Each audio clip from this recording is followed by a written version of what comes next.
Good morning or evening, friends. It is I, JP, here with Wise Guys Gaming, and I want to bring in my Thursday Street Fighter with something a little more in-depth this time. Just a little more in-depth.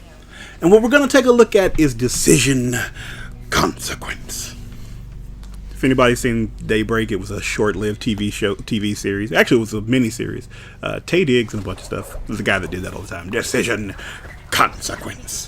And by that I mean I'm going to take a little closer look at one of my matches, and we're going to try to talk about things that happened. Now let me go ahead and let you know, this dude, the reason I wanted to pick this match is because I think he played this about as well. I wasn't expecting an Alex this good to be played.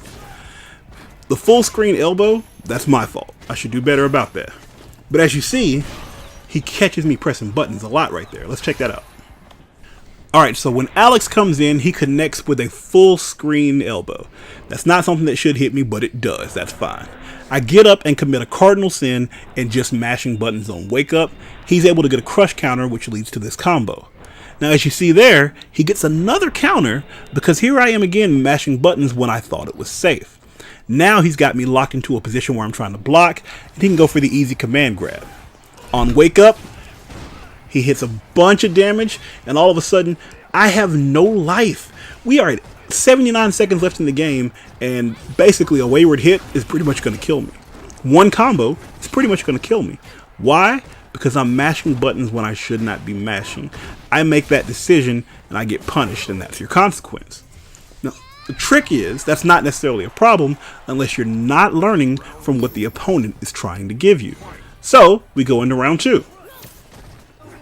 Pretty much a very similar start, right? He goes for the jump in, and I get mauled. I got hit by the same thing trying to mash buttons on wake up. Wasn't mashing on wake up that time. Tried to do some counters there. I'm trying to learn better places to put counters in, and where I can do things that are invincible, like my Psycho Schneider. I'm getting tagged by that every time, and once again, we're in the same situation.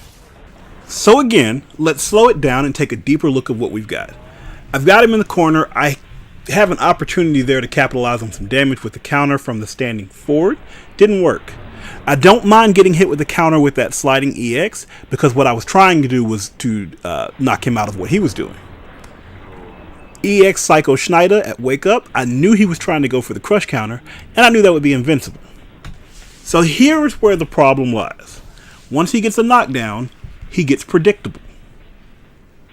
Let me see where he goes. He goes for the jump in, which I wasn't at a good angle to punish, and I'm okay with that. This right here is a very good signal that he can make an attack. And that time I just tried to jump over it. Quick rise was the problem here. He's already setting up. I go for the jab again. He gets crush counter. Boom. Getting big damage because once again, I'm trying to mash buttons on wake up. And he's already established that that's a no-no unless I'm really paying attention to what his pattern is going to be. What I noticed in this game, and what I even notice now and while playing, I just didn't stop it the way I should have, was that he doesn't really go for throws on wake up. He's not going for command grab. With Alex, you have to be careful because he can do command grab on wake up, and that stops all your blocking patterns. That stops a lot of your basically your back off patterns on wake up, with the exception of EX Psycho Schneider because that does go through throws. But a lot of times on wake up, I'm either mashing jab, trying to get that quick hit out and stop him from starting a combo, or I'm mashing throw. The throw is basically there, just basic throw, to make sure he doesn't get the easy damage.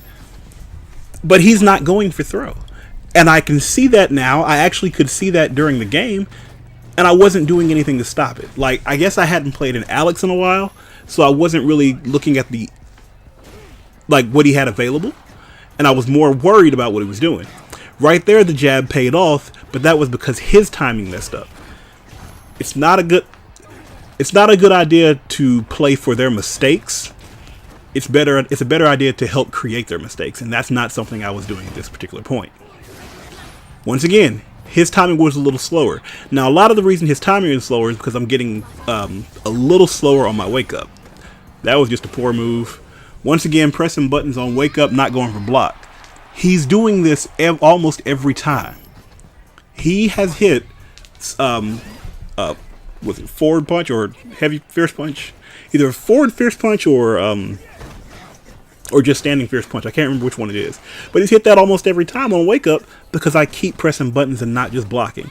If I had just blocked that every time and punished, I'd have been in a much better position right here.